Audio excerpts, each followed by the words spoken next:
Salut les papas séparés, ici Greg du blog papadivorcé.com et dans cette vidéo, je vais vous parler de comment faire pour à nouveau retrouver une vision pour sa vie après la séparation.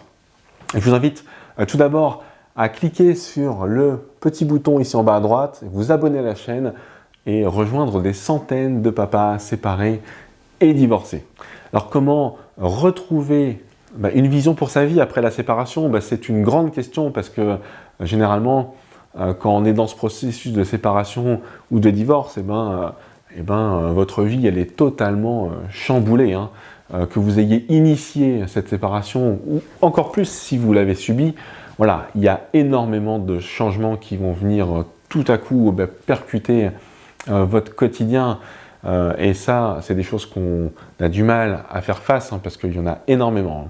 C'est comme si, d'ailleurs, vous perdiez en quelque sorte tous les repères. Si vous imaginez une boussole, vous avez l'aiguille qui tourne un peu dans tous les sens et vous ne savez pas trop dans quelle direction aller. Vous êtes un peu perdu, notamment les repères sociaux qui sont complètement chamboulés parce que le regard de vos proches, les relations sociales avec vos amis, avec votre famille, tout ça va être remodelé, reconfiguré parce que tout simplement les gens ne porteront plus le même regard sur vous. Voilà, ça va changer que vous le vouliez ou non, que vous l'acceptiez ou non, il va y avoir une perte de vos repères et vous devez, pour le coup, retrouver vos marques, retrouver ces repères afin de pouvoir avancer dans une direction, dans la bonne direction, retrouver une dynamique positive pour votre vie. Et je pense aussi également, par exemple, au mode de garde qui va être mis en place. Si vous ne voyez plus vos enfants que 4 jours par mois, comme c'est le cas pour moi, ou si vous voyez vos enfants une semaine sur deux, c'est des rythmes qui sont très différents de ce que vous aviez l'habitude de vivre. Et c'est normal, au début, c'est compliqué, il y a une perte de repères. Et des fois, il y a même une vie à 2 vitesses comme ça, parce que si vous êtes en garde alternée, vous avez une semaine où vous êtes vraiment en solo, ça peut être très dur des fois lié tout simplement à la solitude, le manque d'activité, et puis une semaine sur deux, c'est les pics émotionnels, vous retrouvez vos enfants, vous faites plein de choses, voilà, c'est génial, vous êtes heureux, et puis quand ils partent, c'est la soupe à la grimace, c'est la catastrophe, l'enfermement social, etc. Donc effectivement, après la séparation, au moment du divorce, on a plein de choses à rapprendre parce qu'on perd beaucoup de repères. Et c'est pas une mince affaire parce que quand on ne sait plus trop où aller, dans quelle direction, qu'on a des tonnes de choses à gérer, généralement on ne voit pas plus loin que le bout de son nez, on a du mal à avoir cette vision et se projeter. C'est pour ça que c'est d'autant plus important de retrouver rapidement une vision pour sa vie, parce que plus vous allez rester dans cet état sans repère, où vous allez partir dans tous les sens, plus il y a de risques que ça se prolonge, que vous tombiez peut-être dans la dépression et que vous n'arrivez pas à vous remettre en selle alors que vos enfants ont besoin de vous, vous-même vous avez besoin de vous, de reprendre un élan positif et ça le plus rapidement possible. Et une bonne méthode pour arriver à retrouver cette vision pour votre vie, c'est de définir pour chacun des domaines de votre vie où vous voulez aller et ce que vous voulez faire. Alors, c'est quoi les domaines de votre vie? Moi, je vais vous les lister un par un, comme ça vous allez pouvoir vous faire une idée. Alors, vous avez premièrement le domaine social. Donc, vous vous retrouvez avec des amis, après la séparation, vous en avez peut-être un peu moins, ou en tout cas ceux que vous pensiez être vos vrais amis, ils ne se sont pas révélés très présents. Donc vous avez cet environnement social au niveau du cercle des amis qui va être remodelé. Alors la question c'est de savoir où est-ce que vous voulez aller et qu'est-ce que vous voulez faire de vos relations sociales, de vos amis. Vous devez vous définir une vision claire, peut-être faire le tri, peut-être avoir des explications avec certains, ou tout simplement rencontrer d'autres personnes. Après, vous avez le domaine familial. Quelle est votre vision pour votre famille? Alors, je sais que c'est peut-être prématuré à un moment donné, mais il y a des gens qui savent très rapidement qu'ils ne veulent plus du tout se remettre en couple, qui ne veulent plus donner leur chance à nouveau à une femme ou à un homme, mais c'est important de faire le point sur vos attentes, voilà, en termes de famille. Alors, et je peux étendre ça d'ailleurs aux relations familiales aussi. Les relations familiales, elles se trouvent toujours un petit peu chamboulées suite à une séparation, surtout quand il y a des enfants, parce qu'on a des proches qui souffrent avec nous. Donc c'est important aussi de se poser cette question-là dans votre domaine familial. Voilà, où est-ce que vous voulez, quelle est votre vision, est-ce qu'il y a des choses à faire, à corriger aussi dans ce domaine-là. Quatrième domaine, c'est le domaine parental. Suite à la séparation, vous allez sans doute moins voir vos enfants, ou alors votre relation avec eux, elle va de toute manière évoluer différemment. Et c'est important que vous preniez le temps de réfléchir où vous voulez mener votre relation avec votre enfant. Surtout si vous voyez peu votre enfant, ça ne veut pas dire que votre relation avec lui est terminée, elle va juste être différente, mais vous avez tout à fait la possibilité de bâtir une relation qui va être unique, la modeler à votre image, et c'est important de le savoir, de prendre conscience de ça, et après de mettre les actions en place pour y arriver. Cinquième domaine, c'est le professionnel. Et le professionnel, des fois, il est impacté, ou même souvent, il est impacté par la séparation ou par le divorce. Moi, je sais que quand j'ai divorcé, au travail, le travail m'a porté un petit peu par moment, mais c'est sûr que j'avais pas un gros rendement. Il y a aussi tout un tas de papas divorcés qui réfléchissent de manière claire à savoir s'ils vont changer de boulot ou pas, parce que peut-être que le travail qu'ils font actuellement ne leur permet pas d'initier une garde alternée, ou de demander de passer plus de temps avec leur enfant. Donc ce domaine professionnel est aussi à considérer. Et après, on peut étendre, il y a d'autres domaines, il y a la santé, il y a peut-être un domaine spirituel, si jamais vous êtes quelqu'un peut-être de religieux ou de spirituel tout court, mais il y a plein d'autres domaines comme ça que vous pouvez lister, ceux de votre vie. On peut parler des loisirs aussi, on peut parler de tout un tas de sujets. Voilà, mais je vous ai donné les domaines de vie les plus importants, peut-être les plus intéressants aussi, sur lesquels il est nécessaire de se poser les bonnes questions, d'y réfléchir et d'avoir une vision pour les prochaines années. Alors on est bien d'accord que tout ça ne se fait pas en 5 minutes, c'est pas en allant le matin, en prenant le métro pour aller au boulot que vous allez réussir à définir une vision pour chacun de ces domaines de votre vie. Et la méthode, moi, que je vous conseille et qui est encore la plus efficace, c'est tout simplement de prendre le temps d'écrire tout ça sur une feuille de papier, sur un cahier. Comme ça, vous pouvez vous relire. Écrire, c'est la première action une fois qu'on a réfléchi. C'est quand ça permet de concrétiser clairement les idées que vous avez dans la tête. Une idée, quand elle est dans votre tête, c'est une idée, et puis après vous en avez une autre, elle est chassée.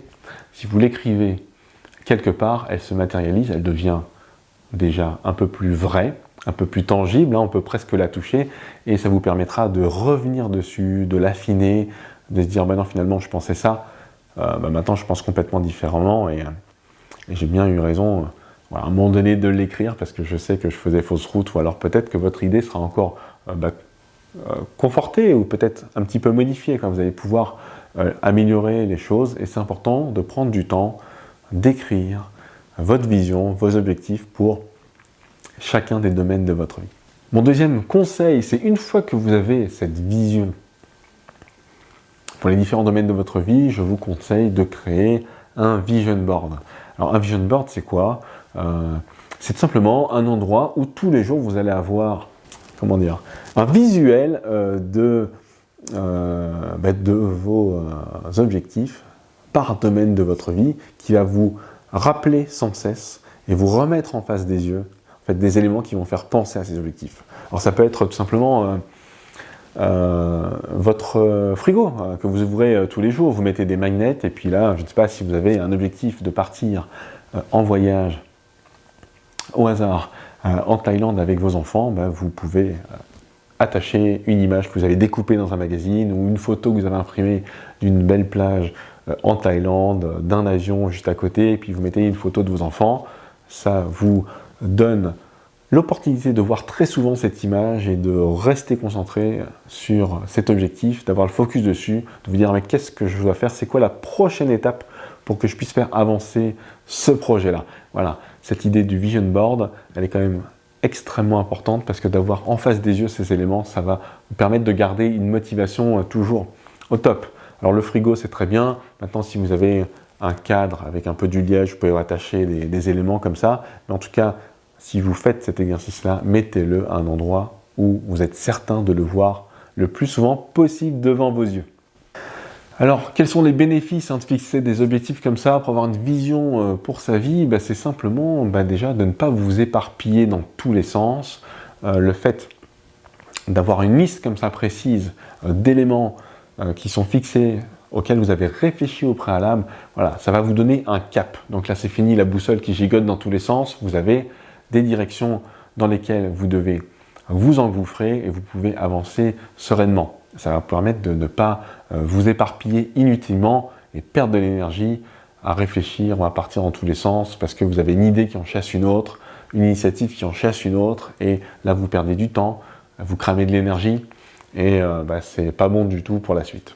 Autre bénéfice, c'est que vous n'allez pas vous éparpiller dans diverses occupations et cet exercice va vous permettre d'avoir un cadre sécurisant qui va vous donner un cap, et vous savez que quand le cadre il est défini, il y a des bornes, des frontières, et vous êtes entre guillemets sur les rails, vous êtes sur la route, il y a des glissières de sécurité sur les côtés, vous n'allez pas dérailler ou tout à coup bifurquer dans un autre sens. Et enfin, autre bénéfice, c'est que vous fixez des objectifs qui du coup peuvent être et doivent être aussi à long terme, et c'est là où on rejoint cette notion de vision, parce que quand on a des objectifs à long terme, on sait qu'on a un cap, on sait là où on va arriver, on sait que ça va prendre du temps, et ça occupe nos pensées, ça occupe notre énergie et notre temps, et c'est positif parce qu'on avance dans une direction, on fait des efforts, et à un moment donné, on va aller d'étape en étape pour arriver à cet objectif. Et c'est très important pour une question de confiance en soi et aussi d'estime de soi, atteindre ces objectifs, avoir une vision comme ça. Voilà, ça permet de voir plus loin que tous les petits tracas qui nous arrivent au quotidien ou les petits sujets du moment qui seront passés dans 2-3 jours. Et ce sont souvent sur ces petits sujets-là qui arrivent tous les jours, etc., qui nous font buter comme ça et qui nous empêchent de regarder plus loin, avoir une vision lointaine de ses objectifs. Alors, avoir une vision pour sa vie, c'est pas un exercice facile, c'est pas un exercice qui est non plus donné à tout le monde de faire. Moi, je connais très peu de personnes autour de moi qui prend le temps de réfléchir à sa vision, la vision de sa vie, là où il veut aller, ne serait-ce que dans 1 an. Alors, je ne raconte pas dans 2 ans ou dans 3 ans, c'est encore pire que tout. Et comme je l'ai dit, ce n'est pas un exercice de 5 minutes. Et si jamais vous désiriez être accompagné, sachez que je peux vous offrir ce service. Et c'est d'autant plus difficile que lorsqu'on n'a jamais fait cet exercice-là, il n'y a rien dans notre société, dans notre système de pensée qui nous fait faire ce genre d'exercice. C'est plutôt à contre-courant de réfléchir sur sa vie à long terme. Je pense qu'il n'y a que les gens qui font un certain niveau d'études, et peut-être des études dans lesquelles on force les gens à penser à 3 à 5 ans, et pas simplement dans un domaine de business ou commercial, mais pour sa propre vie, sa propre carrière. Moi, je le vois bien quand je passe mes entretiens annuels, se projeter au-delà d'1 an, 2 ans, c'est très très difficile comme exercice. Voilà, donc c'est pas naturel, qu'on l'a jamais fait, c'est très difficile. Voilà, c'est pourquoi moi je vous invite tout simplement à vous faire accompagner pour cet exercice. Voilà, faites appel à ma séance découverte de coaching qui est sans engagement, qui est gratuite. On peut passer du temps ensemble pour défricher un petit peu le terrain et vous redonner en tout cas les éléments pour que vous puissiez établir cette vision pour votre vie, pour votre futur, pour vos enfants. Alors comment faire? Tout simplement en m'écrivant à coaching@papadivorcé.com, mais je vous mettrai aussi le lien vers le formulaire d'inscription à cette séance découverte dans la description et sur l'écran de fin. Voilà, je vous invite à venir prendre un peu de temps avec moi pour qu'on puisse partager, échanger. Ça va vous donner des idées beaucoup plus claires sur la suite des choses, sur la suite de votre vie. Je vous encourage vraiment à faire cet effort. Moi, je vous dis à très bientôt. J'espère avoir des nouvelles de vous. Si vous avez aimé cette vidéo, Je vous invite à la liker, à la partager autour de vous. Et moi, je vous dis à très bientôt pour une nouvelle vidéo. Allez, ciao!